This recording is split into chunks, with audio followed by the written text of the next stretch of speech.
Hey, tonight we're diving into one thing that'll make you insanely grateful for hot showers. Today, we're exploring Victorian hygiene. Trust me, it's gonna be a wild ride. Think fancy dresses and tall hats. Yeah. But let's just say what went on under those pretty clothes was anything but pretty. Oh, and if you like these stories, I'd really appreciate a like or a subscribe.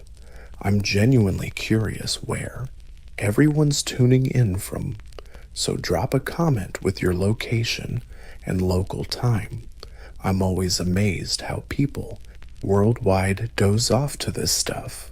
All right, get comfy, breathe slow, and let your body sink into whatever you're lying on. We're heading back to London around 1850, and trust me, you'll be super thankful for that mattress when we're done. So congrats, you just woke up in Victorian London. The first thing that hits you isn't what you see, but the smell. Thick, heavy air that almost sticks in your throat. Like, imagine someone dumping every stench you've ever avoided into one giant smoky pot human waste, rotting garbage, coal smoke from thousands of fires, and something else, some sickly sweet. Wrong kind of smell you just can't place. You shift a bit in bed, no matter how lucky you are to have one, and instantly notice how different everything feels. The sheets, if you're lucky enough to have any, feel rough on your skin. Itchy, not like the soft cotton you're used to with that nice scent. Let's just say, fabric softener was still a century away. The good news, you're still alive. The bad news, pretty much everything else stays the same. Let's start with where you are right now. If you're poor, like most people, you probably share a room with someone. Oh, maybe 6 or 8 others. Maybe family. Maybe strangers. Doesn't really matter, because privacy is basically a luxury only the rich can buy. The room's about 10 by 12 feet. That's it. And everyone's just breathing each other's air, sharing everything. The walls are damp, always damp. There's some weird green stuff growing in the corners. Nobody talks about, but everyone pretends not to see. Your breath naturally slows as you take in this strange, stinky new world. If you're middle class, lucky you, it gets better. You might have your own bedroom, maybe even your own bed. But how good that is depends. Your house still doesn't have running water, no electricity, and that bathroom you're imagining, nope, not happening yet. And here's the fun part. Everybody back then thought they were clean. Seriously. They really believed they were on top of hygiene. It's just their idea of clean was, let's say, different. Take bathing, for example, daily long soaks, hot water, shampooing, scrubbing every inch. Yeah, forget about it. Nope. In fact, if you suggested full body baths every day, people would think you were nuts. A sigh of relief escapes you just thinking about their bathing schedule, and you'd appreciate your warm showers even more. See, Victorians believed bathing too much was actually dangerous, medically harmful. They thought all that water would weaken your body, make you sick, maybe even kill you. So, most folks bathed fully once a week if they felt like it. And if they were poor, maybe once a month, if they were lucky. But here's the thing, they didn't just sit around filthy. They had a system. It was called sponge bathing. basically. You'd clean the important bits, face, hands, armpits, and your sensitive spots. That was it. Everything else could wait for bath day. Now imagine this, you're standing in your bedroom, because that's where most people wash their face, next to a little wooden stand holding a bowl and a painting of cold water. Everyone back then thought they were squeaky clean, truly believing they had hygiene down pat. It's just that their idea of clean was, let's say, different. Take bathing. For example, did you know daily baths, long hot soaks with shampoo, and scrubbing every inch? Nope. Forget about it. Not happening. In fact, if you suggested a full body bath every day, people would think you were straight up nuts. A big, relieved sigh escapes, because even thinking about their bathing schedule makes you appreciate warm showers way more. See, Victorians believed bathing too much was actually dangerous, medically harmful. They thought all that water would weaken your body, make you sick, maybe even kill you. So, most folks would bathe head to toe once a week if they felt like it, and if they were poor, maybe once a month, if that. But here's the thing, they weren't just chillin' in filth. They had a whole system. People called it sponge bathing, basically. You cleaned the essentials: face, hands, armpits, and the sensitive bits too. That was it. Everything else. Wait until bath day. Picture this, you're standing in your bedroom, because that's where most people washed their face, next to a small wooden stand holding a bowl and a picture of cold water. Cold, because hot water on demand was basically magic back then. You'd pour water into the bowl, grab a cloth or sponge, and clean yourself like you're detailing a car, except the car is your own body and the hygiene is minimal. Your shoulders relax as you imagine just how different their mornings must have been. The rich had it a bit better. Some had fancy copper tubs that filled with hot water hauled from the kitchen by servants, but even they didn't bathe daily, maybe twice a week, if they were really into cleanliness. And here's the kicker, they often shared bathwater. Dad went first, then Mom, then the kids in order of age. By the time it was Billy's turn, that water was, let's just say, more soup than bath. Teaching people how to bathe was a thing. Can you imagine bathing for beginners? But in 1858, these manuals had rules because, believe it or not, bathing wrong could actually kill you. Don't wash your face on the road unless you can purify the water with alcohol or ammonia first.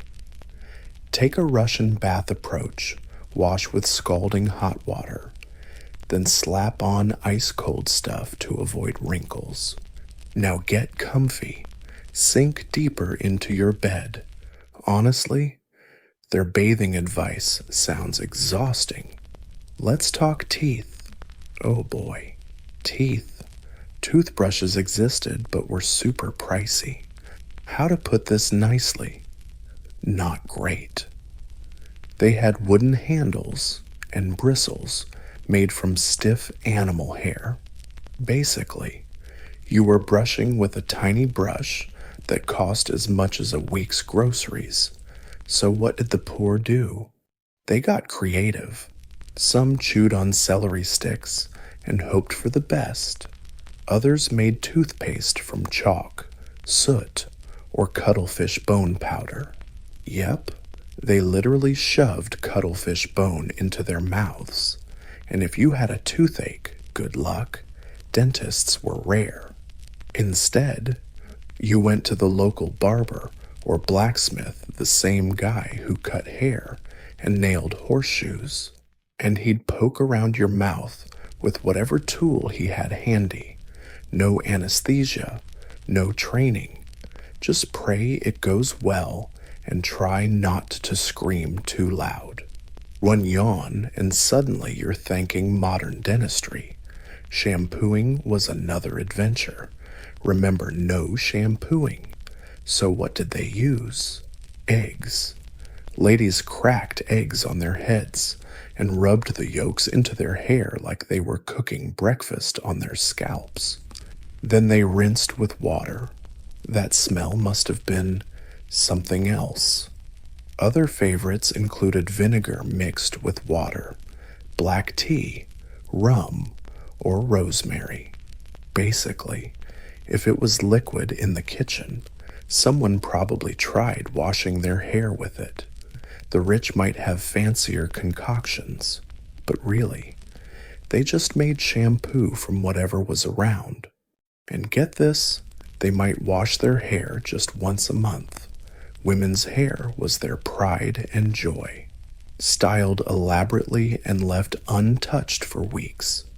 They'd add oils and wax to keep it healthy, but eventually, those oils went rancid, so their fabulous hair smelled like spoiled grease. Delightful? Shift a bit, find a comfy position, and imagine their daily routine differences. Laundry was a nightmare of its own. No washing machines, obviously. Everything was hand-washed. Soap was expensive, so people got inventive. Grease stains chalk, blood and grass stains kerosene, odd smells milk, and to bleach clothes, they soaked them in urine, human urine, because it contains ammonia, which is actually a decent cleaner, but still, urine. The whole process took ages. Fetch water, heat it, scrub everything by hand, rinse, then hang to dry. A laundry day could take an entire day, literally. So most folks did laundry once a week. If they were lucky, some wore clothes longer, meaning they'd rock the same outfit for days, sometimes weeks. That gorgeous Victorian outfit you're picturing. Yeah, probably hasn't been washed in ages. Cozy and fresh. Just breathe and think about how much effort it took to stay clean. Included oils and waxes to keep their hair healthy, but those oils would go rancid after a while, so their luscious locks smelled like spoiled grease. Lovely. You shift a bit, trying to find a comfy position as you think about the daily routine differences. Laundry, a whole other nightmare. Obviously, no washing machines. Everything was done by hand. Soap was pricey, so people got creative. Grease stains got treated with powder. Blood and grass stains got scrubbed with kerosene. Odd smells were neutralized with milk, and to whiten clothes, they soaked them in urine, human urine, because it contains ammonia, which is actually a decent cleaning agent, but still, urine. The whole process took ages. You had to fetch water, heat it, scrub, everything by hand, rinse, then hang it out to dry. A laundry day could take all day, literally all day. So, most people only washed clothes once a week, if they were lucky. Some wore the same clothes longer, which means people rocked the same outfit for days, sometimes weeks. That beautiful Victorian outfit you're imagining. Yeah, probably hadn't been washed in ages. Cozy and just delightful. Right. Just breathe and think about how much effort it took to stay clean. Let's talk about underwear, or rather, the lack thereof. Most poor folks didn't wear any. None. The rich might have had linen underwear, but even those weren't changed often. And women's clothes, oh boy, layers on layers of heavy fabric. Corsets hadn't been washed in months. Petticoats don't even get me started. All that fabric soaked up sweat, body odor, food smells, stench, smoke from fires, everything, and it just sat there in the fabric until the next wash day, which could be weeks away. Now, picture yourself strolling down a London street in the summer. Hundreds of people, all decked out in heavy, unwashed clothes, smelling like themselves plus their breakfast, coal smoke, horse poop on the streets, and, well, you get the idea. You get the idea. Yep, you get it. The smell was so intense, it was like some physical presence was stalking you. Something you could literally taste in the air. Your breath naturally slows down. You sink deeper into this weird world where staying clean is a daily battle that nobody really wins. And that's just personal hygiene. We haven't even talked about the streets. Oh, the streets. In the 1850s, London was home to about 2 million people. That's a lot of folks causing a lot of trouble, and there were no organized garbage collections, no street cleaning services. People just tossed trash out their windows, where it would rot and attract rats. Human waste was a whole other story. Most houses didn't have toilets. Instead, they used chamber pots. Basically, you'd do your business in a bowl under your bed, and then someone else had to dump it, usually out into the street or into shared backyard privies, or if you were really lazy, just out the window. There were guys called night soil men who'd come by at night to clean out the cesspits and privies. But they only worked at night because the job was way too disgusting to do in daylight. So where did all that waste go? Mostly into the Thames, London's main river, and also the source of drinking water. Yeah, think about that for a sec.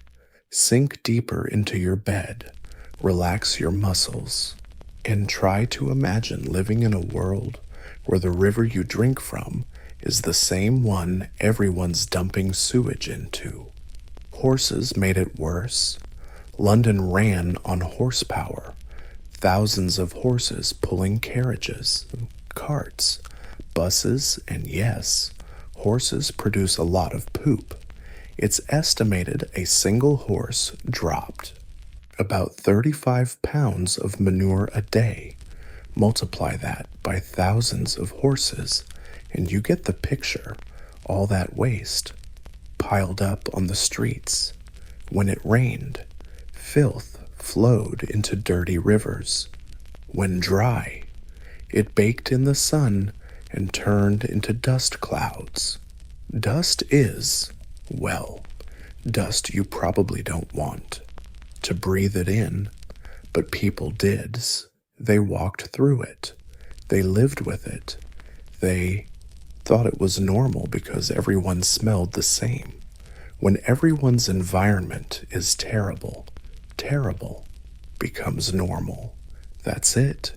Feels a bit better now, right? Your muscles melt into the mattress thinking about how lucky you are to live in an era with soap, running water, and actual garbage collection. The thing is, Victorians weren't dumb. They knew things were gross. They just didn't get why people kept getting sick. They had this theory called miasma. Basically, that disease came from bad air and stinky smells. They thought if you smelled something foul, you could get sick. I mean, they weren't totally wrong. Bad smells usually meant poor hygiene, and poor hygiene definitely led to disease. But they thought the smell itself was the problem, not the underlying filth causing it. So their solution was perfume, lots of perfume. Instead of finding the cause of the stink, they just tried to mask it. The rich wore expensive perfumes. The poor used whatever they could find, cheap scents, flowers, herbs. But the problem was trying to cover up unwashed bodies, filthy clothes, and sewage-filled streets with perfume. It didn't work. It just created a weirdly sweet combo, worse than the original stench. Imagine vanilla air freshener mixed with chamber pot. The wealthy often used expensive perfumes. The poor grabbed whatever they could find, maybe some cheap perfume, flowers, or herbs. But here's the catch, trying to cover up the smell of no baths, dirty clothes, and streets full of sewage with perfume. Not really effective. It just created a weirdly sweet and awful combo, worse than the original stench. Imagine vanilla air freshener mixed with outhouse smells. That, basically, was the scent of wealthy Victorians. A big, relieved sigh escapes, and you're super grateful for modern knowledge about hygiene and disease. Women had it even tougher. Their clothing was even more complicated than men's. Layers of thick fabric, corsets that made breathing a struggle, long skirts dragging on the ground, wrapping everything up, and they were always expected to look perfect every second. Makeup. Oh yeah, but it was basically poison. Face powder had lead, blush had mercury, and since nobody really understood how toxic that stuff was, a lot of Victorian women basically poisoned themselves for the sake of beauty.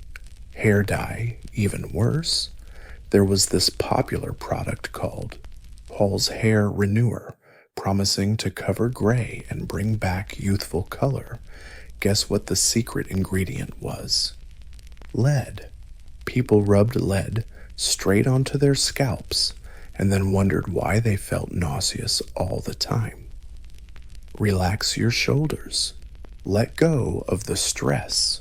When you think about what we now know about chemistry and safety, then add in their beauty routines. Without modern skincare, people came up with some pretty wild hacks. Lemon juice to fade freckles, butter to moisturize dry skin, raw meat for face masks. Yep, they went to bed with raw beef slices on their faces, thinking it would make them look younger. The scent of a Victorian bedroom, especially a fancy one, must have been a complex mix: raw meat, lead makeup, hair that hadn't been washed but was slicked with rancid scented wax, and whatever perfume they used to try to cover it all up. But you know what? They made it work. They adapted, figured out how to feel clean and attractive in a world full of weird limits. Honestly, that's kinda impressive when you think about it. They worked with what they had, doing their best with the knowledge available. Now, kick back, feel stable. There's something almost admirable about their resourcefulness. Even if their methods were sketchy, the rich usually had servants for help, maids to empty chamber pots, wash clothes, servants to boil water and fetch it for baths, But the servants themselves were often dirtier than their masters. They barely had time for personal hygiene, busy taking care of everyone else.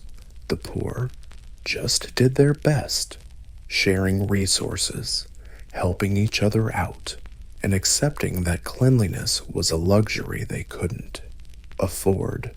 They focused on survival, finding enough food to eat, enough work to pay rent, enough coal to keep warm. Hygiene, nice idea, but something you worry about only after you've got everything else sorted.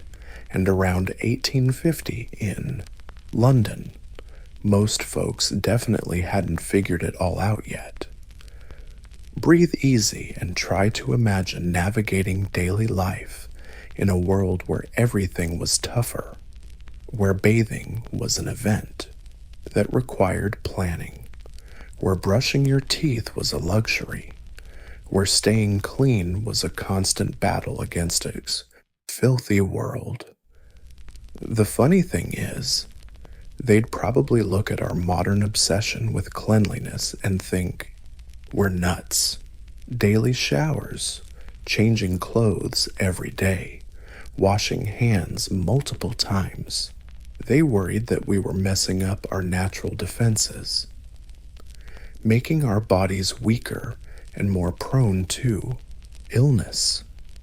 Different times, different knowledge, different priorities, but beneath all the dirt, stink, and questionable hygiene habits, they were still people, still families trying to make the best life possible for themselves and their kids. They loved each other, told jokes, worried about money, threw birthday parties. They had hopes, dreams, and fears just like anyone else. They just smelled worse doing it.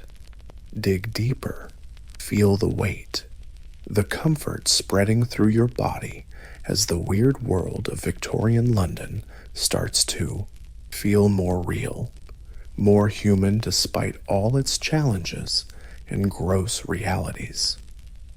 But let's talk about something that'll really make you appreciate modern plumbing. Victorian toilets, or rather, the lack of them. You know that bathroom at the end of the hall, the one with running water, toilet paper, and an actually comfy seat. Yeah, forget about it. Most Victorians never saw anything like that. Instead, they had alternatives. Yeah, forget about that. Most Victorians never saw anything like it. Instead, they got some charming alternatives. Your muscles would relax thinking that using the bathroom whenever you needed would be a breeze. If you were poor, which most people were, you had to share a toilet with about 100 other families. Picture this: a wooden shack perched over a deep hole in the shared backyard behind a row of houses. No privacy, no toilet paper, no way to wash your hands afterward. Just a hole in the ground with a wooden seat on top. The smell. Oh God, the smell was horrific, especially in the summer. It was like a physical wall you had to cross to get close, and the flies. Oh, the flies, too many flies. They swarmed the entrance, and your only option was to deal with them. One yawn, and you'd be grateful for indoor plumbing. The rich folks had it better, but not by much. They had something called toilets. Basically, the first toilets were installed inside the house. Weird, right? Well, here's the catch. They didn't have modern plumbing. So where did all the waste go? Straight down into a cesspit in the basement. Yep, a giant hole full of human waste right under the house, fermenting away. The idea was, that someone would come along eventually and dump it out. But that didn't always happen on schedule. When the cesspit filled up, the stench would rise through the floor. The whole house would reek. People woke up in the morning feeling gross from all that stink lingering overnight. So they hired night soil men. These guys specialized in unclogging cesspits and toilets. They only worked at night because the job was considered too disgusting for daylight. Can you imagine? It was so nasty. Doing it in front of people was actually illegal. Your breathing naturally slowed down, getting deeper. As you tried to imagine living above a basement full of sewage, these night workers would bring shovels and buckets, digging into the waste. They'd haul buckets of human filth up from the basement and pile it onto carts. The smell during this process was indescribable. Neighbors shut their windows tight and stuffed rags under doors. But the stink still crept in. So where did all this waste go? Well, here's the fun part. You see, human waste was actually valuable. Farmers needed fertilizer, and human poop is great fertilizer. So the night soil men sold it. They hauled it out to farms outside the city and sold it to farmers who spread it on their fields, meaning the vegetables you ate for dinner were literally grown in human waste from a city where people were dying from cholera, typhoid, and all sorts of lovely diseases. That cycle might sound efficient, but honestly, it's pretty gross when you think about it. Feel better now. And honestly, thinking about their farming methods makes you really appreciate modern agriculture. But here's the kicker. Even this system collapsed by the 1850s. London got way too big. Too many people producing too much waste. The night soil men couldn't keep up. The cesspits overflowed. Streets flooded with sewage when it rained, and disease spread like wildfire. People got desperate. Some gave up on the whole cesspit system. They just tossed chamber pots out the window, into the street, or into the nearest river or stream. And guess what? All those rivers and streams flowed into the Thames, London's main drinking water source. So people were basically drinking contaminated water from their own waste and wondering why they kept getting sick. You can relax your shoulders now. Connect the dots. The government knew there was a problem. Scientists knew there was a problem. Heck, everyone with a nose knew there was a problem, but no one could agree on what to do about it. Some thought the answer was to build more cesspits. Others wanted to dump everything into the Thames and let the river wash it away. Others figured they should just live with it. After all, London always smelled bad. Why change now? Then came the summer of 1858. Oh boy, the summer of 1858. It was hot, really hot. Hotter than London was used to. Day after day of blazing sun. No rain, temperatures dropping at night, leaving thick layers of sewage sludge along the riverbanks. In that heat, appreciating modern agriculture. But here's the kicker, even that system collapsed by the 1850s. London was just way too big. Too many people producing way too much crap. The night watchman couldn't keep up. Toilets were overflowing. Streets flooded with sewage when it rained. And diseases spread faster than wildfire. People got desperate. Some totally gave up on the toilet system. They just dumped chamber pots straight into the streets. out the windows, or into the nearest rivers and streams. And guess what? All those rivers and streams flowed into the Thames, London's main drinking water source. So people were basically drinking their own sewage and wondering why they kept getting sick. You can relax your shoulders now, knowing the obvious connection. The government knew there was a problem. Scientists knew there was a problem. Heck, anyone with a nose knew there was a problem, but nobody could agree on what to do about it. Some said build more toilets. Others wanted to dump everything straight into the Thames and let the river deal with it. Some thought just living with the stink was fine. After all, London always smelled bad. Why fix it now? Then summer of 1858 hit.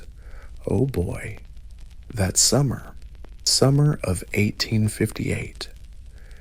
It was hot, really hot, hotter than London was used to, day after day of blazing sun. No rain, temps dropping at night, leaving thick layers of sewage on the riverbanks. In that heat, everything started to ferment. The smell was indescribable. Imagine every gross smell you've ever encountered, multiplied by 1,000. And then imagine breathing that air 24/7. People puked just walking. Near the river, lots of families fled their homes. If you lived too close to the Thames, you probably sighed with relief. Multiply that stink by 1,000. Then imagine breathing that crap 24/7. People were puking just from walking near the riverbank. Lots of families bailed on their homes to escape the nightmare. If you lived too close to the Thames back then, you'd be thanking your lucky stars.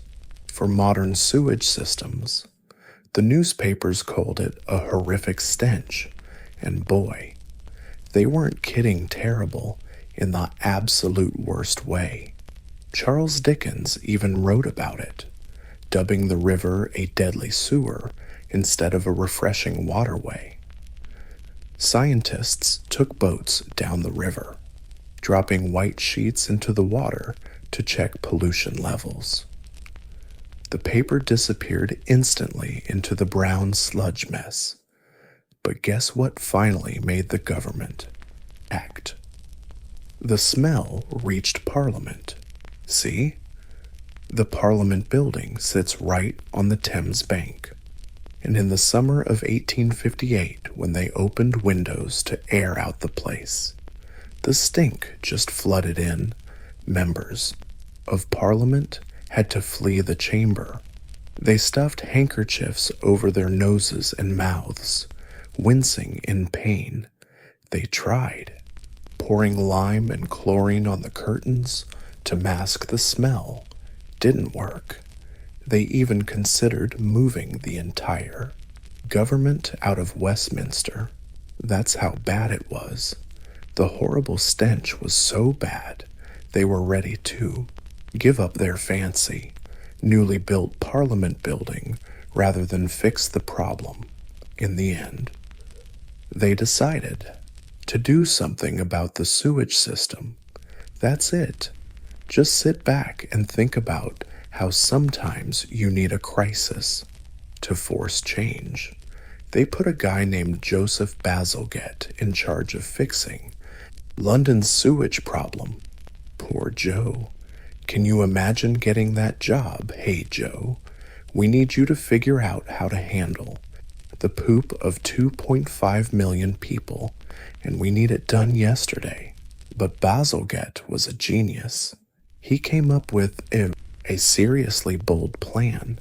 He wanted to build a completely new drainage system for the whole city, not just patch the old one, build a brand new one from scratch. The plan included building over 1,000 miles of new sewers under London's streets. These sewers would connect to main drains. that carried all the waste about 8 miles downstream, where it would be dumped into the tidal storm. During high tide, the scale of this project was insane. They had to dig up half the city, destroy entire neighborhoods, relocate thousands of families, build massive pumping stations to push sewage uphill, line everything with millions of bricks, and build embankments along the rivers to hold the new system. Your breath slows down just thinking about the monumental workload this required.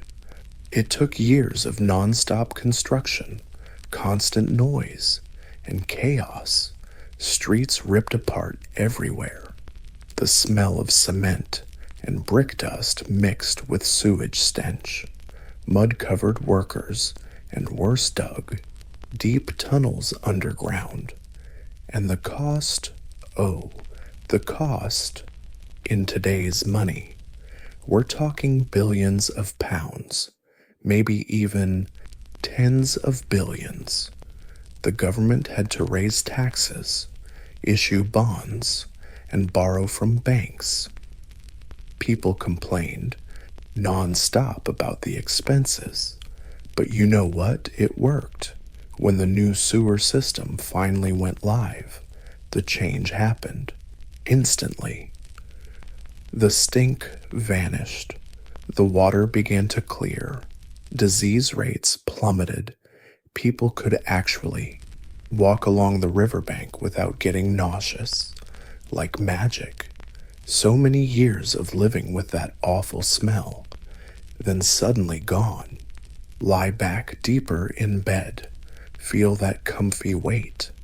And think about the glorious feeling of finally breathing fresh air again. Of course, the new system wasn't perfect. They still dumped raw sewage into downstream rivers, where someone else had to deal with it. And pump stations sometimes broke down, causing blockages and temporary floods. But compared to their old life, this was a miracle. Unfortunately, not everyone benefited equally. Wealthy neighborhoods got hooked up to the new system first. In poorer areas, people sometimes waited years. So while the rich enjoyed their stink-free new life, the poor still faced outhouses and sewage flooding the streets. Some things never change. But even for the poor, things gradually improved as more areas joined the system. Things got better, right, even for the poor. Things gradually improved as more areas hooked up to the new system. Public health improved across the board. Cholera outbreaks became less frequent. Typhoid rates dropped. People stopped dying from diseases that were totally preventable. You might yawn briefly and start thinking about how much we've taken for granted. Clean water, working sewage systems, toilet paper. Speaking of toilet paper, yep. Back then, it wasn't really a thing. The first commercial toilet paper didn't hit the shelves until the 1870s, and even then. So what did people use? Whatever they could find. Old newspapers were a hit with the middle class. Corn cobs were popular out in the countryside, leaves if you were lucky, or rags that could be washed and reused. The rich might have had soft cloth or even sponges, but most people just grabbed whatever was handy. And since most bathrooms didn't have clean water, washing your hands after was not exactly a habit. This brings us back to the whole disease mess. Too much disease. Cholera was the ultimate serial killer. It would sweep through London in waves, killing thousands at once. The poorest areas got hit the worst because their sanitation was the absolute worst. But cholera didn't care about social class. The rich died too, and doctors had no clue what was causing it. Remember? This was before germ theory, before people understood that bacteria and viruses were behind diseases. They thought cholera was caused by bad air, the nasty smells wafting from sewage and rotting garbage. Your muscles relax, sinking deeper into your mattress as you imagine living in a world where diseases just strike randomly and doctors are clueless. Scary, right? So their treatments were, well, let's call them creative. They tried to purify the air with strong-smelling herbs. They'd burn sulfur or tar to create smoke, hoping to scare the sickness away. Patients got doses of opium or heavy booze, thinking it'd fight infection. Spoiler, it didn't. People just kept dying. Families could lose half their members in one outbreak. Kids were especially vulnerable. Meanwhile, sewage kept flowing into the same rivers people drank from. Enter Dr. John Snow, who figured out the link between contaminated water and cholera. He proved people got sick from drinking dirty water, not breathing bad air.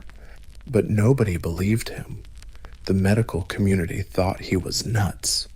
It took years, decades even, for his theory to catch on only after the stink got unbearable and proper sewage systems were built.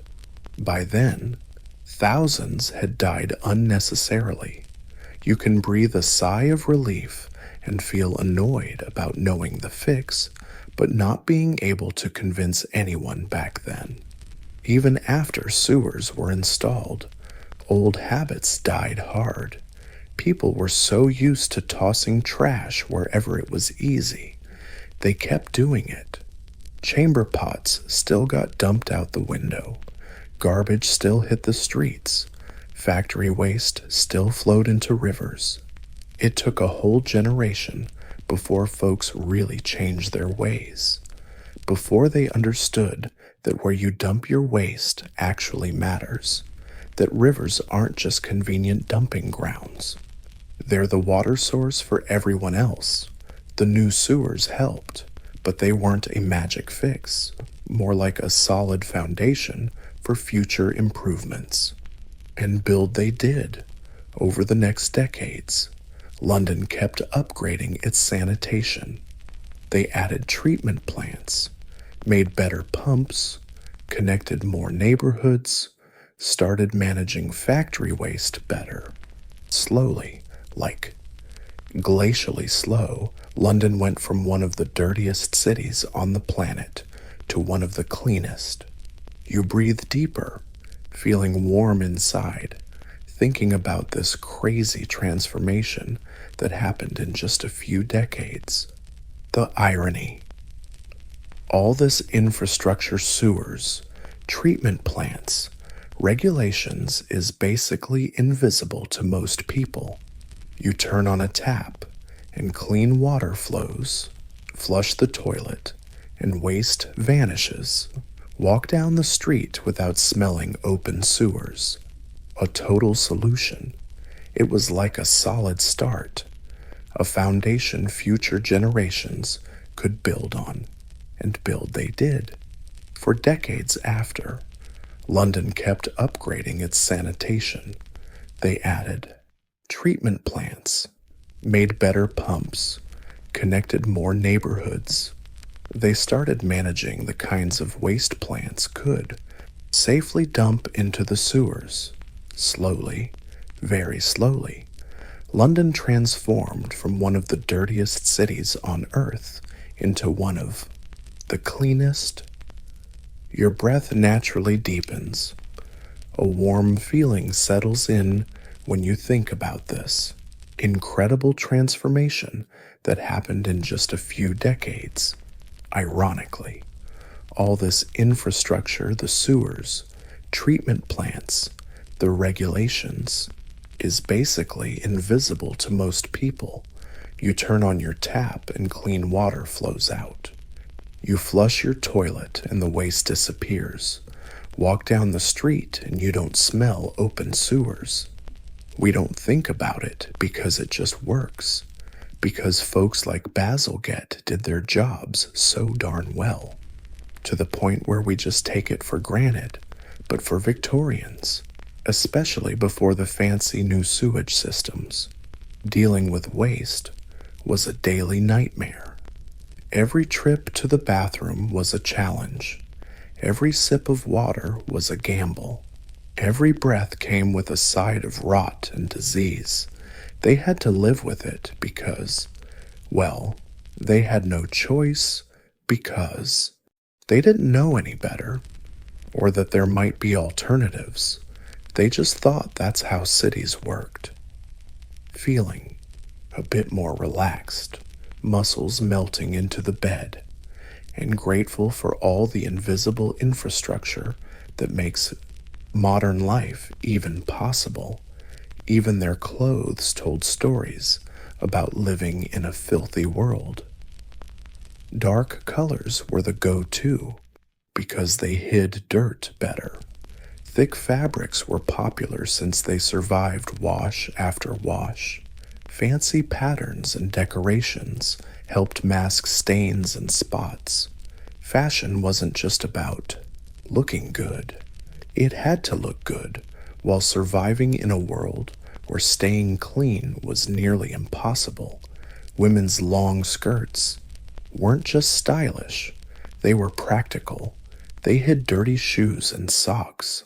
They swept away mud and trash, which was still better than exposing feet to the street filth. Men's dark suits served the same purpose. Coal dust, horse manure, splattered sewage all blended into the dark wool. A gentleman could strut through London's streets and still look somewhat presentable by the time he reached his destination. That's about it. It's kind of comforting and satisfying to think how every little part of their lives was shaped by the reality of living in a filthy world. But they persisted. They found ways to be happy, to celebrate, to find beauty in their world, despite all the challenges. They loved, married, and had kids. They wrote poetry, painted, and composed music. They were human beings, living human lives, just with a lot more sewage. The shift from early 1800s chaos to the relative cleanliness of the early 1900s was one of the biggest public health breakthroughs in human history. It saved millions of lives and made modern urban living possible. It shows that with enough political will and engineering know-how, even the nastiest problems can be solved. Your body will feel heavier and more relaxed. Thinking about the incredible endurance and cleverness of those facing seemingly impossible challenges. But let's talk about something that really shows how different things were: women's hygiene. During their periods back then, you know those convenient products you can grab at any store, the ones designed for comfort and protection. Yeah, those didn't exist. Your muscles will slacken thinking about how much easier modern life is. Even the most basic biological functions forced Victorian women to get creative. And by creative, I mean they had to figure out how to deal with menstrual blood using whatever they could find around the house. Most women used rags, basically torn up old clothes or linen scraps. They'd fold them, place them as best as possible, and hope for the best. These rags could be washed and reused, which was great, because buying new fabric was expensive, but washing them was another chore on the endless list of unpleasant tasks. You had to rinse them in cold water. Hot water made stains set worse, then scrub with any soap you could afford, and hang them somewhere to dry. And where do you hang your menstrual rags? To dry without the whole neighborhood seeing, so they hung them in bedrooms, basements, anywhere private enough to dry without scandal. A deep, relieved sigh escapes, and suddenly you're grateful for modern comforts. Wealthier women had it a bit easier. They could buy softer fabrics or even special materials. But basically, they faced the same system rags: washing, reusing, rinse, and repeat. The really rich might have had servants to do the laundry, but that meant your most private hygiene was in the hands of a long list of gross chores. You had to rinse them in cold water, hot water. Nope, that just baked the stains in, then scrub with whatever soap you could scavenge, and hang the rags somewhere to dry. And where do you hang your menstrual rags to dry? You can't just leave them out for the whole neighborhood to admire, so they hung them in bedrooms, basements, anywhere private enough to dry without causing a scandal. A deep, relieved sigh escapes, and suddenly you feel genuinely grateful for modern conveniences. Wealthier women had it a bit easier. They could afford softer fabrics, even some fancy special ones. But basically, it was the same old story rag: wash, reuse, repeat. The really rich could afford servants to do the laundry, but that meant your most private hygiene stuff was in the hands of basically strangers who were probably gossiping in the servants' quarters. Privacy almost non-existent when it came to personal hygiene. And here's the kicker: doctors back then had some truly bizarre ideas about menstruation. They thought it was caused by hysteria. They believed women temporarily lost their minds during their periods. They prescribed all sorts of strange treatments: cold baths, bloodletting, mercury doses. Mercury, the same toxic stuff that's terrible for humans. These cures were supposed to fix menstrual cramps. Your breath naturally slows and deepens when you realize medical science knew next to nothing about women's bodies back then. It wasn't until the late 1800s that disposable sanitary products were invented. And even then, they were basically just cotton pads with no insertion tools. Pads were thick, bulky, strapped to belts around the waist, and super expensive, really pricey. Most women couldn't afford them, so they kept using rags well into the 20th century. But hey, at least by then people started getting the memo that menstruation was normal, not a sign of moral decay or mental illness. And women didn't need to be locked away or treated like zombies once a month. Progress, but painfully slow. Speaking of medical treatments, Victorian medicine was basically experimental guesswork. Doctors didn't really understand the causes of most diseases, so their treatments were educated guesses, and some of those guesses were downright terrifying. Take bloodletting, for example. Doctors thought too much blood caused most illnesses, so their solution was to drain some out. They'd use leeches, cut your arm, or use special cups to suck blood through your skin. Feeling weak and dizzy, probably too much blood, headache. Definitely too much blood, broken leg. Yep, still too much blood. Easy. Right. Just breathe and think about how scary it is to get sick in an age where the cure might be worse than the disease. Mercury was the miracle drug of the Victorian era. Doctors prescribed it for everything: syphilis, depression, constipation, teething babies. If you had a problem, mercury was probably part of the solution.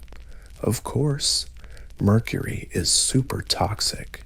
It damages brains, kidneys, causes birth defects. But doctors didn't know that. They just knew mercury seemed to work when given to patients. The fact it was slowly poisoning them took a long time to figure out. People went to the doctor with minor issues and left with mercury poisoning, new symptoms, and more treatments, usually involving even more mercury, a vicious cycle that probably killed more than it helped. Opium was also a common fix for everything: insomnia, pain, opium, baby crying. Give the baby opium. Yep. They regularly dosed infants with opium. There were patented teething medicines that were just opium syrups. Mrs. Winslow's soothing syrup was a mom favorite because it calmed fussy babies immediately.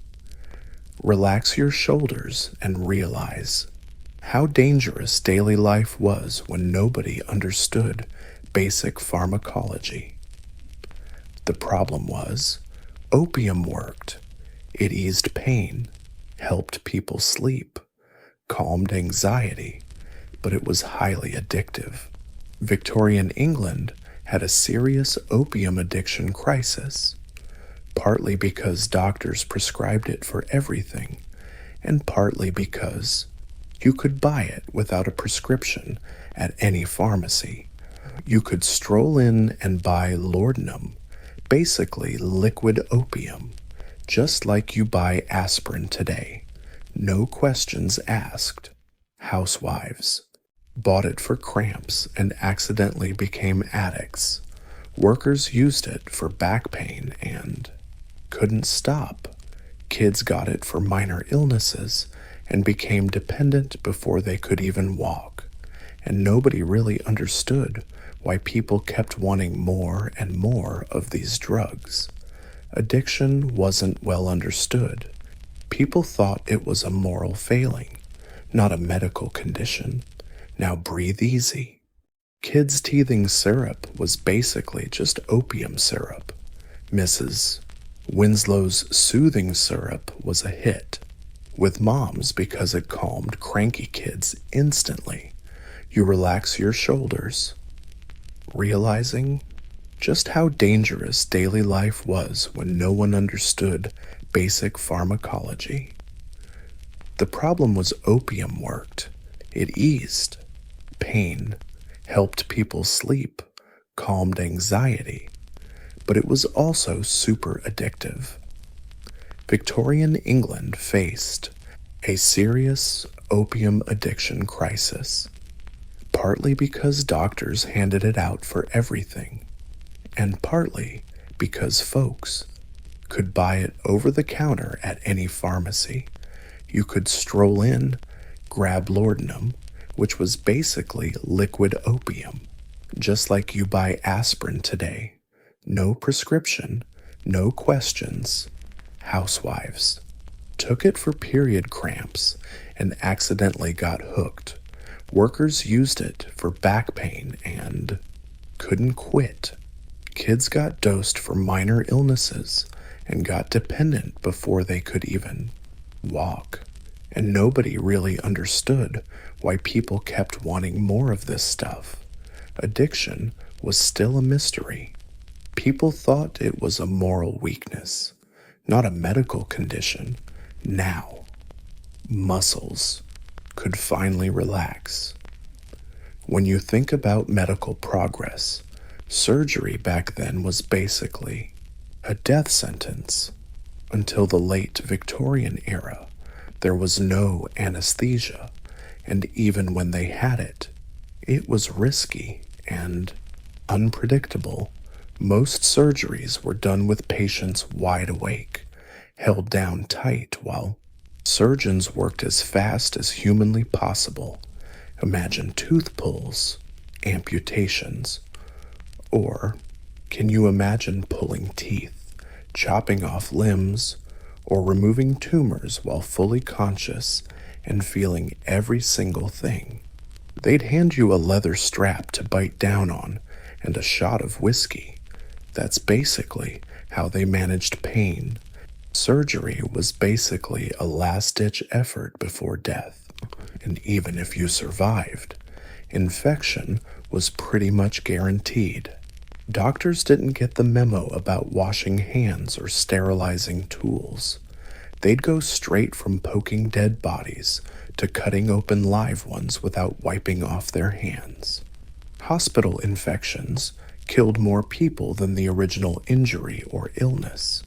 Going to the hospital was often more dangerous than staying home and just hoping for the best. You yawn and suddenly feel grateful for modern medicine and sterile surgery. Dentistry, even worse than general medicine. Most people just lived with tooth pain until the tooth fell out or the pain became unbearable. When they finally sought treatment, it usually meant a tooth extraction, and those extractions happened without anesthesia, using pliers or some other crude tools. Dentists were often local blacksmiths or barbers who pulled teeth as fast as they could while you screamed your head off. The rich might afford dentures, but those things were terrible. Early dentures were carved from wood or made from dead people's teeth or even animal teeth. They didn't fit well, made eating a nightmare, and broke down quickly. George Washington was famous for having tons of dentures, none of which worked well. His last set was made from hippo teeth and gold wire. Imagine chewing with a hippo's teeth glued to your gums. Most people ended up toothless, eating soft food, mumbling while talking, and looking decades older than they actually were. Their breath, let's just say it wasn't winning any friends. Digging deeper, think about how we take modern dental care for granted. But here's something fun despite all these medical nightmares. People still tried to look good. Beauty standards existed, and folks busted their butts to meet them. Pale skin was the in thing because it meant you weren't out working in the sun, so women went all out to keep their skin ghostly white. They used parasols, long gloves, and veils, and if natural paleness wasn't cutting it, they slathered on makeup. Lead-based powder was super popular for that flawless white complexion. The fact that lead causes brain damage and death, minor details nobody cared about. Women were basically poisoning themselves daily for fashion's sake. Rouge was made from mercury or other toxic stuff. Lipstick contained lead. Eyeliner was made from antimony, which could cause blindness. Getting ready for a fancy party meant covering yourself in deadly metals and hoping you didn't drop dead before the night ended. That's it. Lying back, muscles melting into the mattress. You think about the irony of people trying to look healthy while slowly poisoning themselves. Hairstyling was another adventure. Without modern products, women got creative. They'd use sugar water for Holder beer to add volume and shine. They slept with their hair wrapped around rags or wooden sticks to make curls, and washing rarely. Remember, shampooing happened maybe once a month, so all that sugar, beer, grease, and powder built up. layer by layer. It formed a helmet of sorts on their heads. The smell must have been a wild mix of sweet, sour, and downright rotten. Wealthy women could wear elaborate wigs instead of their own hair. These wigs were real works of art, tall structures with feathers, jewels, even tiny ships or gardens built right in. But wigs had their own issues. They were hot, heavy, and attracted lice and other creepy crawlies. Plus, maintaining them was expensive. You had to take them to a specialist for cleaning and styling. And if you wore the same wig for weeks on end, your scalp won't see fresh air, or a wash, scalp infections. Oh yeah, totally common. Especially for the stylish ladies.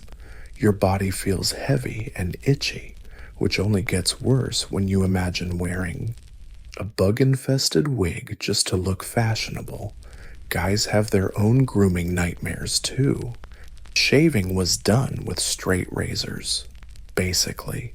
Super sharp knives, no safety features, no electric razors, just you. A blade that could easily slit your throat, and whatever skill you'd manage to pick up. Most men hit the barber shop for a shave, which means sharing that razor with dozens of other dudes. No sterilizing between uses. So you could walk out with someone else's skin disease as a souvenir. Rich guys might have their own razors, but keeping those things sharp and clean, a constant struggle. Mustaches and beards were super common, partly because they were way easier to maintain than a clean shave. You could trim them now and then, or just let them grow wild, way safer than daily straight razor shaves. The downside: facial hair trapped food, tobacco, dust, and all the floating grime of Victorian air, basically. Men's mustaches acted like personal filters for all the filth around. A satisfying exhale, and you'd think modern grooming is a luxury we barely deserve. Public baths started popping up in some areas, a huge upgrade for folks without home shower setups. Basically, giant pools where lots of people bathed together, but with their own set of problems. The water rarely got changed. People with all sorts of diseases and skin conditions shared the same pool, and there were no filters or chemicals to kill germs. So, yeah, public baths were cleaner than not bathing at all, but also perfect breeding grounds for catching every nasty bug around. Still, they were popular because for many, it was the only chance for a real full-body wash. Workers saved up to hit the baths once a week, or even just once a month. It was a social thing. People chatted, so gossiped, and got down to business, like a community center where strangers stripped down in dirty water, cozy. Right, just breathe and think about how private life was some kind of luxury. Despite all these challenges, folks still found ways to feel good about themselves. They built their own hygiene standards within the limited world they lived in, proud of clean hands and faces, even if other parts weren't so fresh. They cared about nice clothes, grooming, and fresh breath. They used whatever resources they had to put their best foot forward. They adapted, got used to smells we'd now find horrifying, developed a tolerance for discomfort that today's standards would call unbelievable. In a way, that's pretty impressive. These folks had insane resilience. They lived full, rich lives despite conditions we'd think impossible to handle.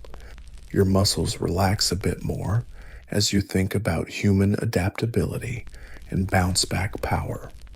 kids grew up in this environment thinking it was just normal.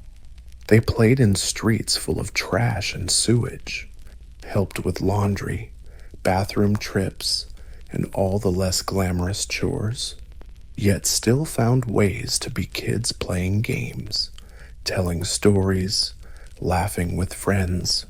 They adapted to the world like kids always do. The rich chose to shield their kids from the worst. But even wealthy kids lived in a world with no antibiotics, no vaccines, no basic hygiene know-how. Child mortality rates were heartbreakingly high. Families had lots of kids, knowing only some would make it to adulthood. Parents couldn't protect their kids from diseases they didn't understand.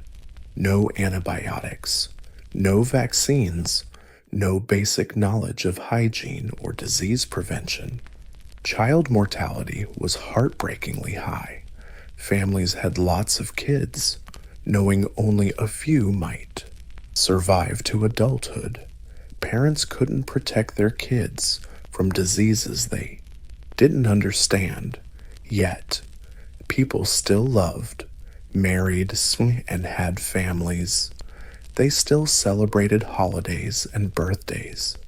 They still hoped and dreamed about the future. They were living human lives in a world so tough, can barely imagine it. Now, we're comfortable, stable, and deeply grateful for all the invisible systems keeping us healthy and safe today. Now, let's talk food, because Victorian food hygiene was pretty good.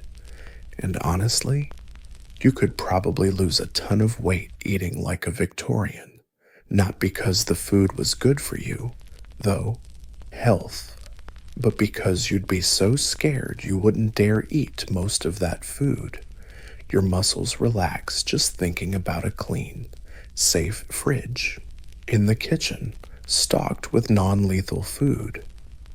See, back then, there were no fridges.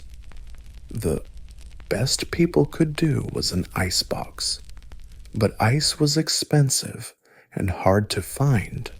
Most folks just kept food at room temperature and hoped for the best, meaning meat started rotting right after slaughter. Milk went sour in just a few hours in warm weather. Veggies spoiled fast if not stored properly. So, how did they deal with this? Well, they got creative. And by creative, I mean they came up with some seriously sketchy preservation methods. Salt was king. People would salt meat so heavily, it was basically embalmed. It lasted longer. Sure, but it turned out super salty and tough, and lost most of its nutrients after all that processing. Smoking meat was also a go-to. They'd hang meat in smoke for days or even weeks, letting the smoke slowly dry and preserve it. It lasted longer, but, spoiler alert, it also caused horrible cancer. People mostly chowed down on charcoal-smelling jerky for their protein needs. Yawns.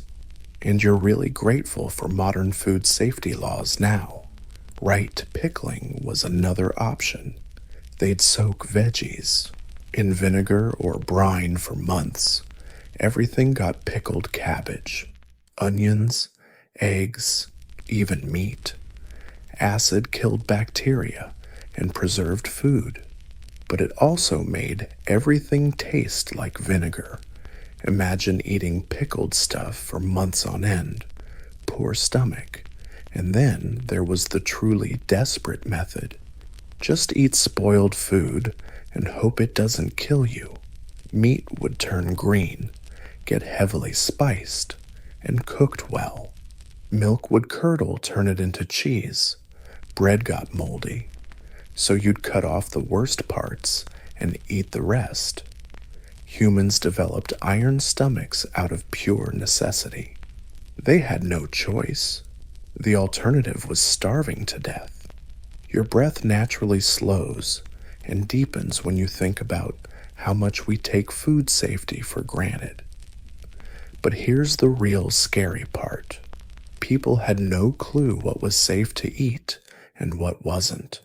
No expiration dates, no health inspectors, no knowledge of bacteria or foodborne illnesses. So people ate spoiled food and got sick, but blamed bad air, evil spirits, or just plain bad luck. They couldn't connect the dots between rotten food and sickness. Milk was especially dangerous. Water was often diluted by shady sellers, using the same polluted water people drank. So you'd buy milk thinking you're getting something nutritious, but really you're just getting diluted sewage with a splash of real milk. Formula wasn't much better. If mom couldn't breastfeed, babies got cow's milk, goat's milk, or whatever was available. Usually, it was contaminated or spoiled. Infant death from digestive diseases was common, even when food was fresh. Handling it was risky. Kitchens were filthy, knives rarely cleaned properly, and people didn't get cross-contamination. You'd cut raw meat on a wooden board, then slice bread on the same board without washing it. I'm feeling more comfortable now, thinking about all the invisible food safety nets protecting us daily. Working conditions made everything worse. Factory workers were covered in soot and chemical grime all day. Then they'd go home and handle food with those same dirty hands. Factory workers often ate lunch right on the factory floor. Surrounded by leaking machines and toxic fumes, they'd tear off bread while inhaling lead dust or mercury vapors. Miners had it even worse. They spent all day underground, covered in coal dust or mineral particles, then ate and drank right in the mine. Black lung disease was rampant, partly because of breathing polluted air while eating. So famous, even when food was fresh. Cooking it was a nightmare. Kitchens were filthy, knives rarely cleaned properly, and nobody got the whole cross-contamination memo. You'd chop raw meat on a wooden board, then slice bread on the same board without washing it. I'm starting to feel a bit better and thinking about all the invisible food safety rules that keep us alive today.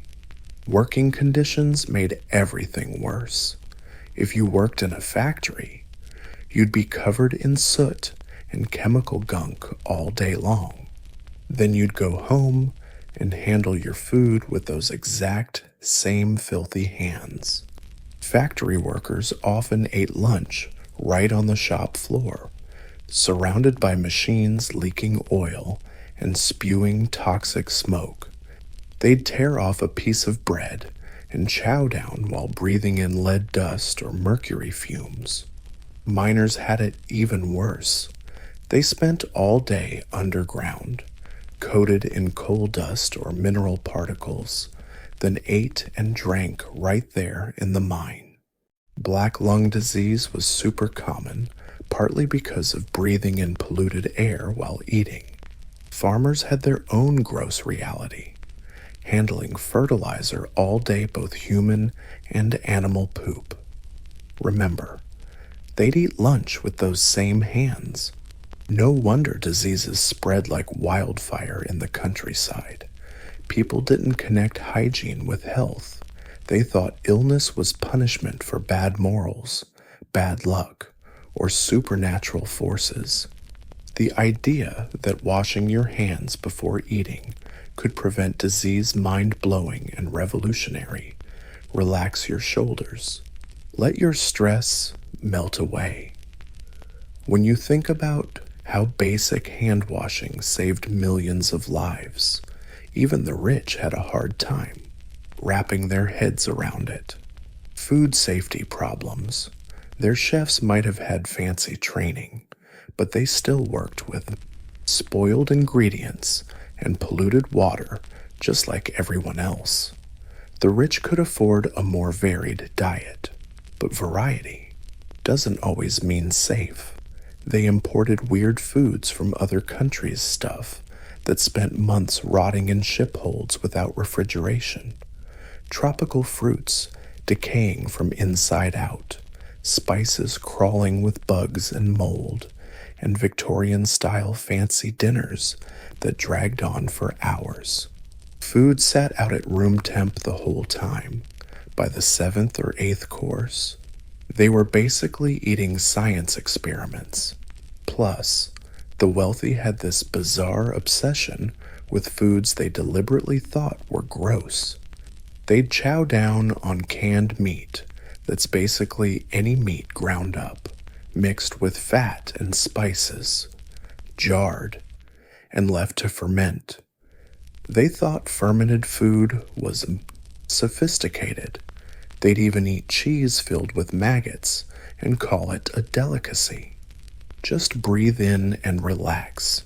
Honestly, some Victorian delicacies sound downright horrifying. The poor had their own food struggles most of the time.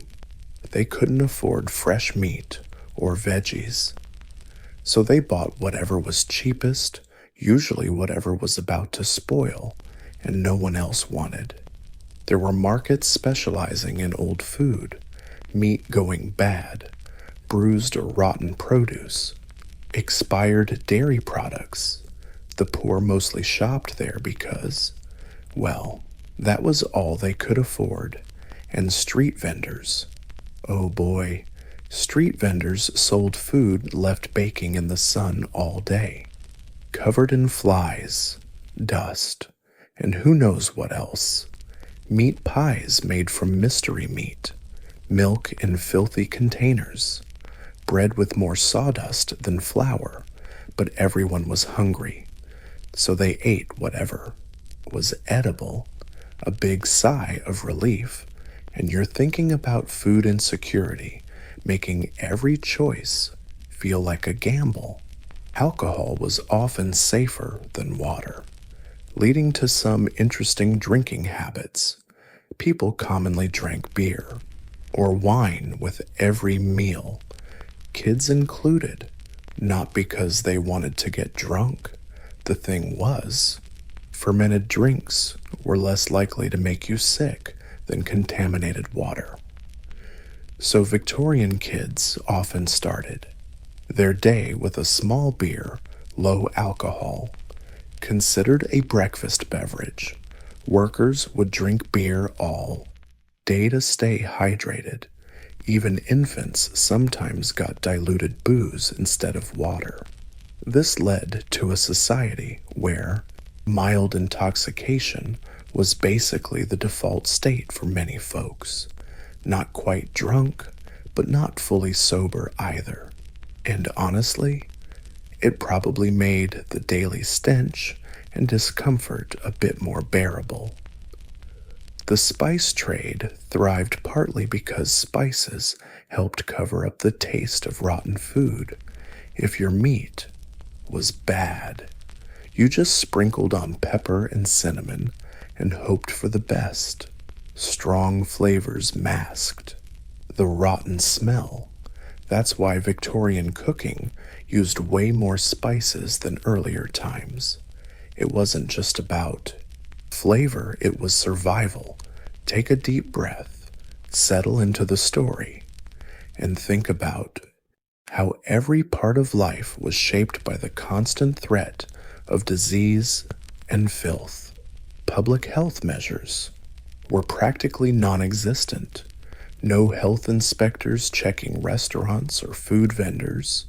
No rules on preserving or preparing food. No requirements for clean water or proper waste disposal. If you got sick from eating contaminated food, tough luck, just something you had to endure and hope to survive.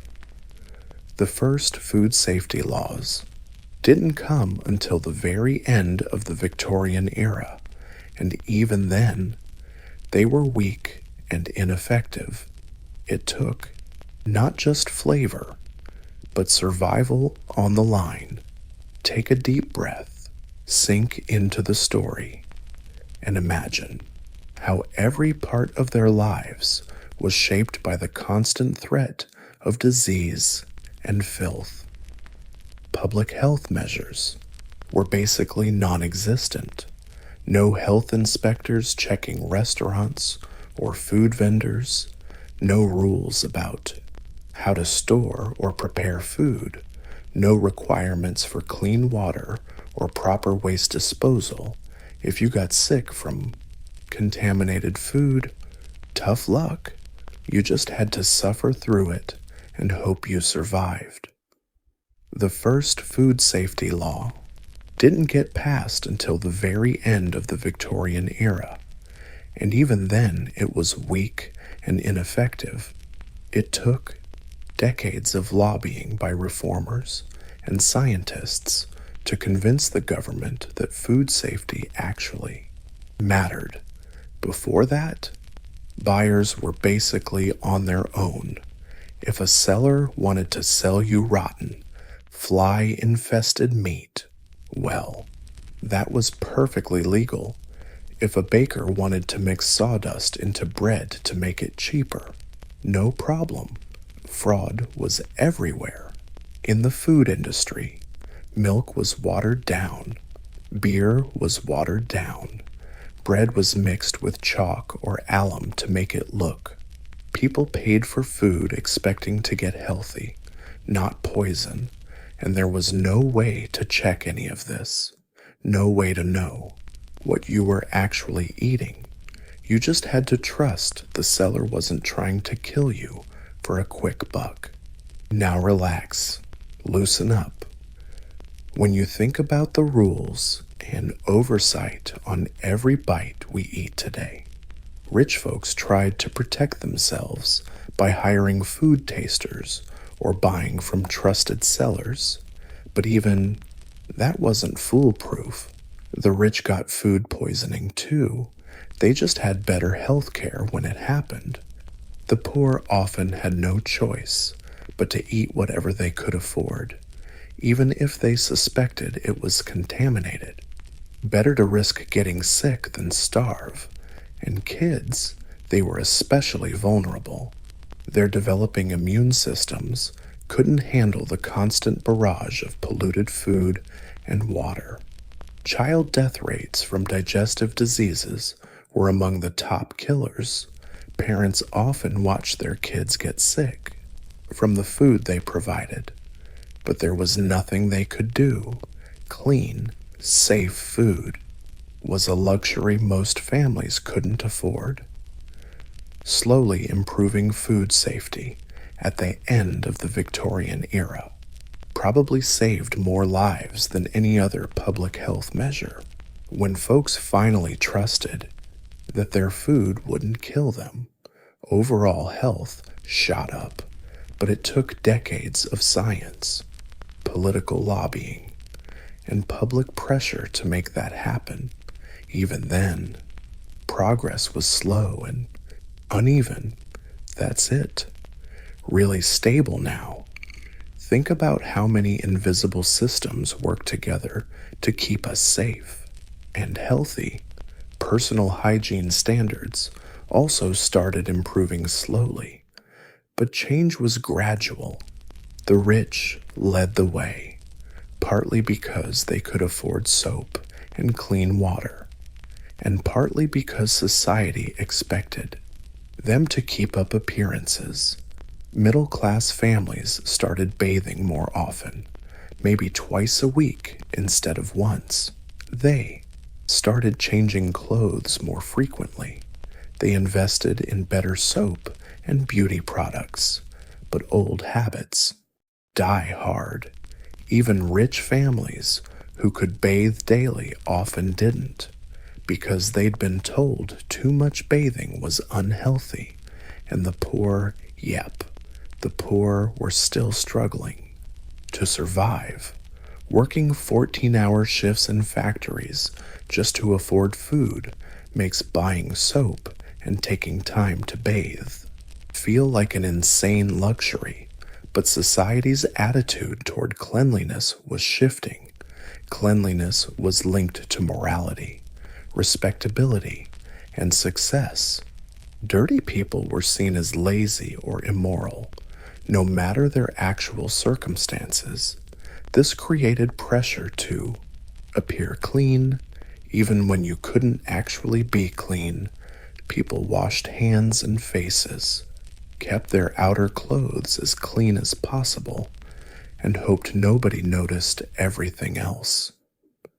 Your body feels heavy and cozy, sinking deeper into the mattress as you think about the social pressure to look presentable even.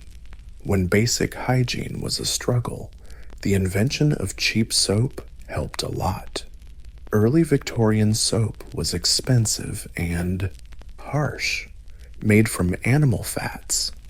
It could eat your skin if you used too much, but as manufacturing improved, soap got cheaper and gentler.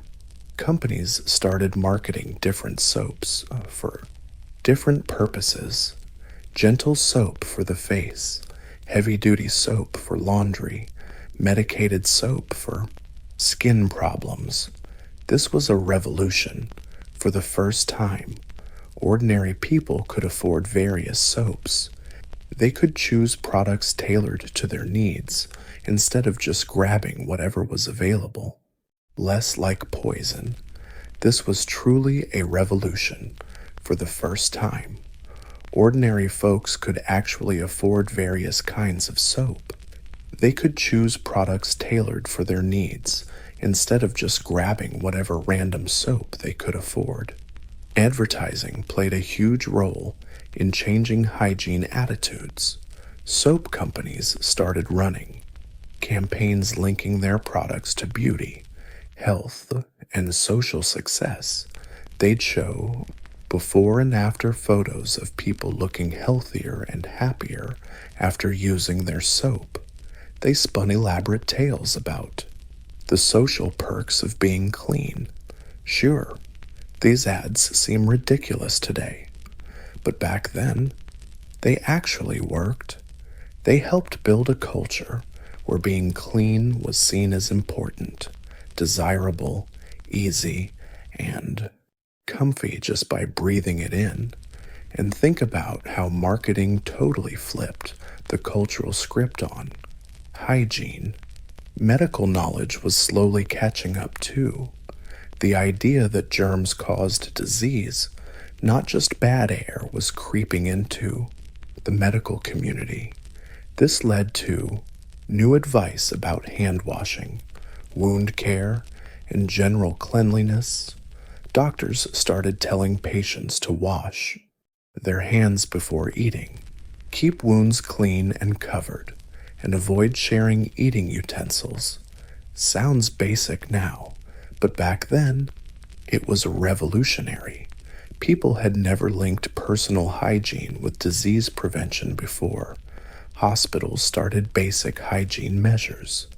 They washed tools after each patient, made doctors wash their hands, and isolated infectious patients. Hospital death rates dropped significantly once these steps kicked in. Suddenly, cleanliness was linked to health, no, not just social status. Your muscles keep relaxing. Now, when you think about the incredible progress made once humans got the link between cleanliness and health, it's kind of mind-blowing. Schools started teaching kids basic hygiene. They learned how to wash hands, brush teeth, and keep clothes clean. Kids took these lessons home, slowly spreading better hygiene in their communities. This was huge in poor areas where adults might not get medical info, but kids could learn at school and share. Public health campaigns kicked off, pushing basic hygiene. Posters showed how to properly wash hands, handle trash safely, and keep homes clean. These campaigns were often backed by soap companies or other businesses who profited from better hygiene. But hey, they still gave out good info. The message was simple but revolutionary. Stay clean, stay healthy, taking care of your body matters. You can actually control whether you get sick or not. Now you feel warmer, calmer, and more relaxed thinking about how strong you've become by finally realizing you can take steps to protect your own health. But here's the kicker: despite all these struggles, living in a world where basic hygiene was a daily battle, people still found ways to be proud of how they looked. They still fell in love, got married, raised kids, celebrated holidays, and found joy and beauty in life. Your breath naturally slows, deepens, and relaxes as you think about the amazing resilience of the human spirit. Victorian women spent hours getting ready for special occasions, even though they faced tons of restrictions. They carefully washed their faces and hands with whatever soap they could get. They spent what felt like forever brushing their hair, trying to scrape off weeks of oil and styling products. They wore their nicest dresses, the ones they'd stored and cared for over months. They added any jewelry or accessories they had. They dabbed a bit of perfume on their wrists, hoping the scent would last all night. And you know what? The spirit was real. Victorian women often spent hours prepping for special occasions, even though they faced tons of restrictions. They'd carefully wash their face and hands with whatever soap they could get. They'd brush their hair for what felt like forever, trying to scrub away weeks of oil and styling gunk. They'd wear their best dresses, those treasured gowns kept safe and sound for months. They'd add any jewelry or accessories they had, dab a little perfume on their wrists, hoping the scent would last all night. And you know what? They felt beautiful. They felt special. They felt ready to face the world. Because real beauty, the real deal, isn't perfect hygiene or pricey products. It's the comfort of being yourself, no matter what. How your skin smells. Rich folks had more resources. Sure, they could buy better soap, fancier clothes, more complicated beauty routines. But they faced the same basic problems as everyone else. No clean water, no clue about germs, no effective medicine. A big, relieved sigh escapes as you realize people always find a way to feel good about themselves, no matter the circumstances. Victorian rich women often had servants to dress them and do their hair, but those servants were usually dirtier than their masters. The irony: the folks responsible for others' hygiene rarely had time or resources to keep themselves clean. Servants spent all day washing other people's clothes, scrubbing chamber pots, helping others bathe, then went home to their own cramped, filthy living conditions. Housekeepers and maids polished silver and served fancy meals gloves, hiding their unwashed hands. They kept perfect posture and manners while their own bodies screamed for basic care. The class system made cleanliness a status symbol. If you could afford to be clean, you were clearly successful. If you were dirty, well, you were obviously poor and probably morally bankrupt too.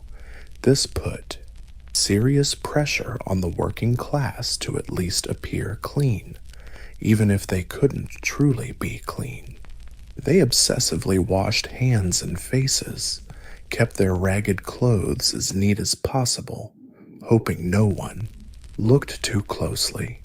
Your shoulders drop a bit, tension easing as you think about the unfairness of judging people based on things they can't control. But slowly, oh so slowly, things started to change. The horrific stench of 1858 was a real turning point. When the Thames became so foul, even Parliament couldn't function. The government finally had to step up. Bazalgette's sewer system wasn't just about hauling waste out of the city center. Its goal was to completely change how people thought about hygiene and public health. For the first time, humans saw that technology could solve problems that seemed impossible. Government action actually improved daily life in concrete, measurable ways. When the new sewers started working and the stink disappeared, it was like magic. People who'd spent their whole lives breathing polluted air suddenly found they could walk through harsh weather without puking. Property values in formerly gross areas shot up overnight. Folks started moving back into neighborhoods they'd fled because of the smell. Businesses that had struggled for customers suddenly boomed. You get comfy, sinking deeper into your bed as you imagine finally breathing fresh air. The mental impact was huge. People realized they didn't have to accept terrible living conditions. Change was possible. Their lives could actually get better. This sparked an urban reform movement. People started demanding better housing, cleaner streets, safer workplaces. They organized political action around public health issues. Women played a huge role in this movement. They dealt with most of the daily challenges of maintaining family health and hygiene. They understood better than anyone the need to shake things up. They formed groups focused on public health, child welfare, and sanitation reform. They lobbied for better housing laws, cleaner water supplies, and improved medical care for the poor. These women fought for better housing laws, cleaner water supplies, and improved health care for the poor.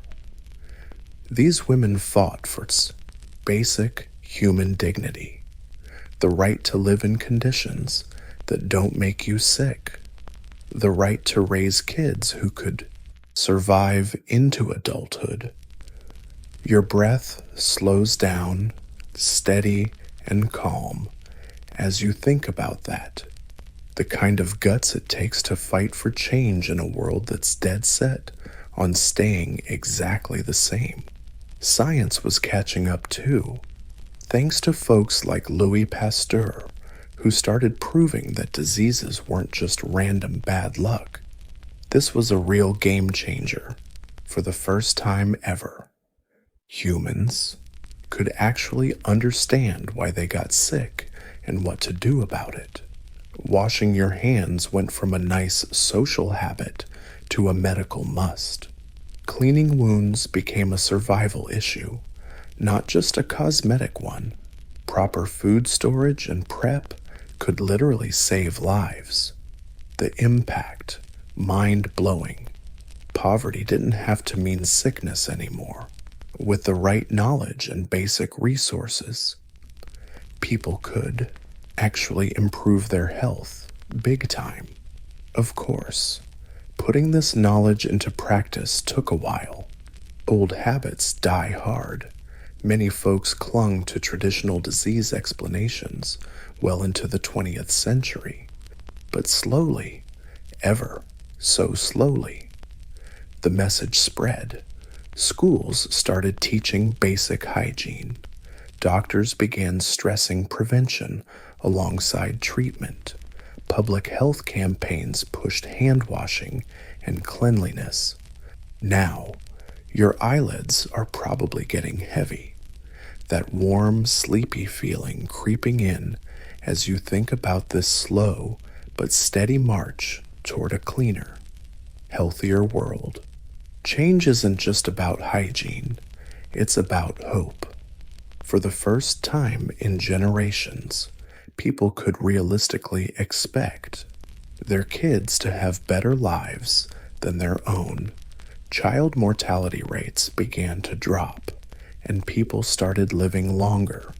Diseases that once terrified entire generations became less common. This created a positive feedback loop, says. People got healthier. They had more energy to improve their health even more. As living conditions improved, folks got healthier and healthier.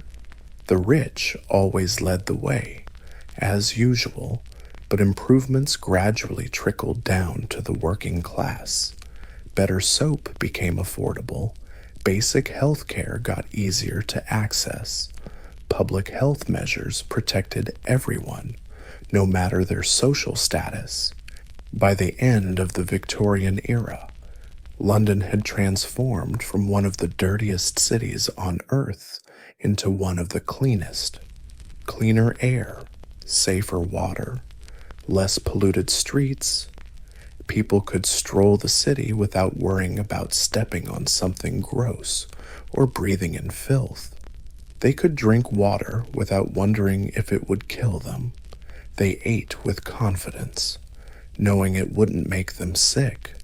At this point, your body feels heavier, sinking deeper into the mattress as you imagine the relief and surprise of experiencing these improvements after a lifetime of struggle. But maybe the biggest change was psychological. People started believing they deserved better. That basic cleanliness and health weren't luxuries just for the rich. They were basic human rights. This shift in thinking kept rolling through the 20th century and beyond. It fueled better housing, working conditions, health care, and social services.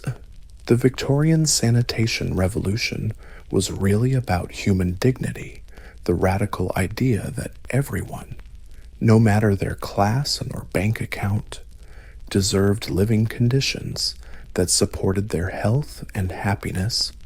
The folks who fought for these changes didn't live long enough to see all the benefits. Many spent their whole lives dealing with the filthy conditions they were trying to fix. But they believed in the possibility of a better future. They worked toward improvements for their kids and grandkids, even if they themselves never got to enjoy them. Your breath deepens and relaxes as you think about the generosity and vision it takes to push for a future you might never see.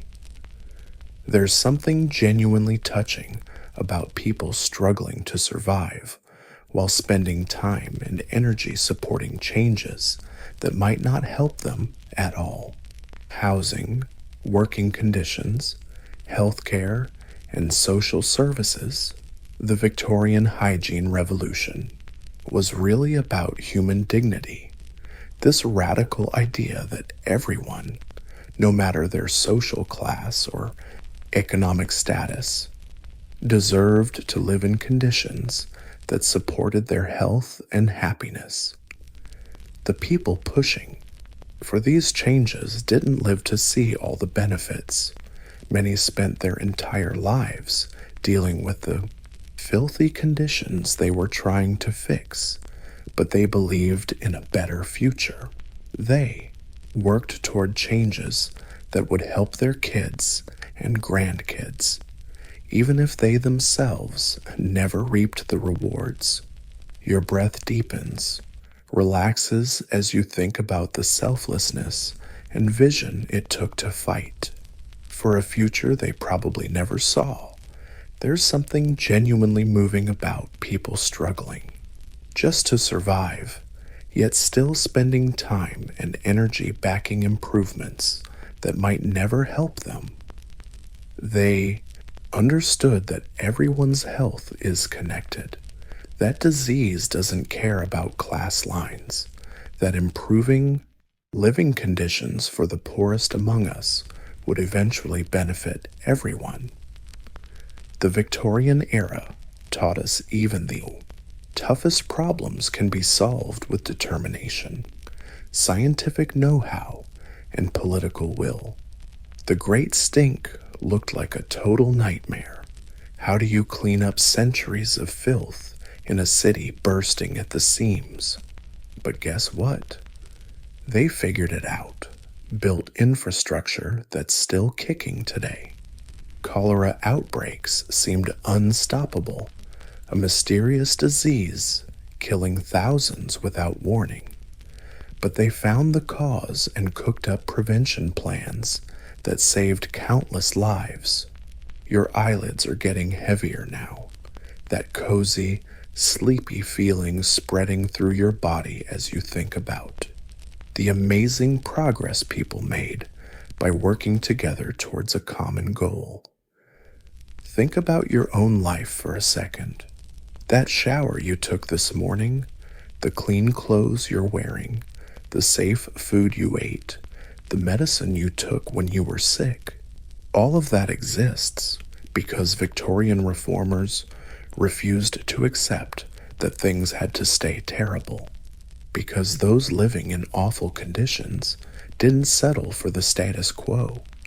They couldn't even imagine the world we live in now.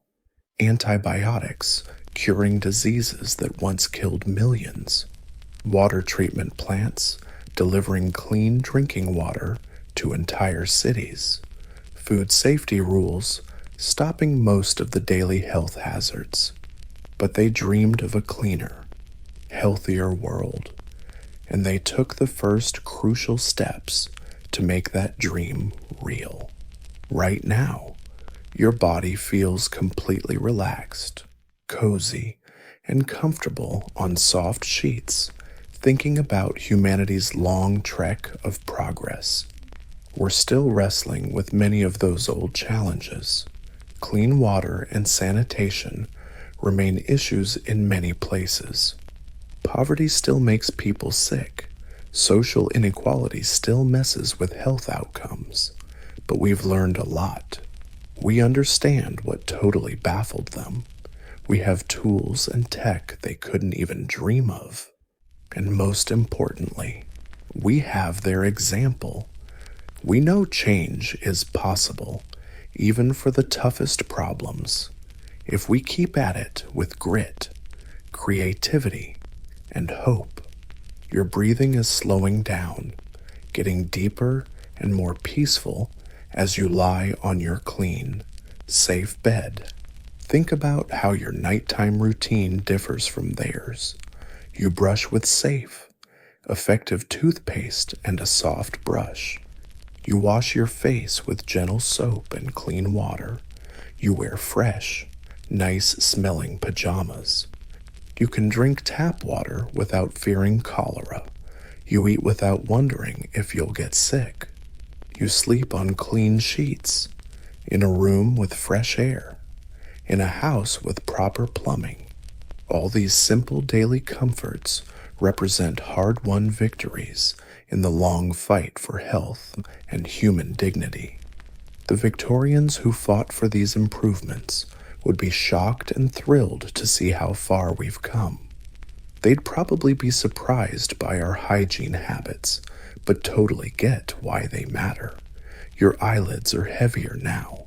That peaceful, sleepy feeling spreading through your body as you appreciate all the invisible systems keeping you safe and healthy.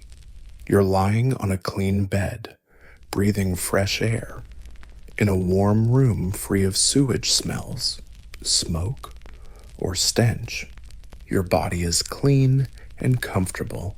Your stomach is full of safe, nutritious food. These are gifts. New generations enjoy gifts millions have worked toward, but often never got to benefit from. Tonight, as you drift off, you're the lucky one reaping the rewards of all their efforts, dreams, and hard work. Your breathing is slower and steadier as your body preps for rest. Let your muscles fully relax, starting from your toes, feet, calves. Release every last bit of tension. Tonight, as you drift off to sleep, you'll be the one reaping the rewards of all their effort, dreams, and hard work. Your breath slows and evens out as your body gets ready to rest. Let your muscles fully relax, starting from your toes, your feet. Your calves. Release every last bit of tension. Your body sinks deeper into the mattress. Your arms feel heavy and comfy at your sides. Your shoulders drop, shaking off the day's stress. Your neck loosens. Your jaw softens. Your face grows peaceful and calm. Your eyelids feel heavy now, just begging to close and rest. Let them close. That's it. Just let your eyes rest and your breath will deepen and calm down. You're safe, clean, and cozy, wrapped up in invisible protection that keeps you healthy. Your mind is quiet now, escaping the mess of the Victorian era, drifting into the peaceful present where the air is fresh, the water's clean, and the bed is warm and soft. Just breathe slow and easy as you sink deeper into comfort and rest. Let go of the day. Drop all those worries. Just float in a space of gratitude and peace. Your body knows how to sleep, how to rest and heal. Just let it do what it does best, guiding you into peaceful sleep, where gentle dreams and full rest await, safe, clean, and cozy. You're slipping into soft sleep now. That's it. Just let go. Sink deeper into calm, restorative sleep. Sleep tight.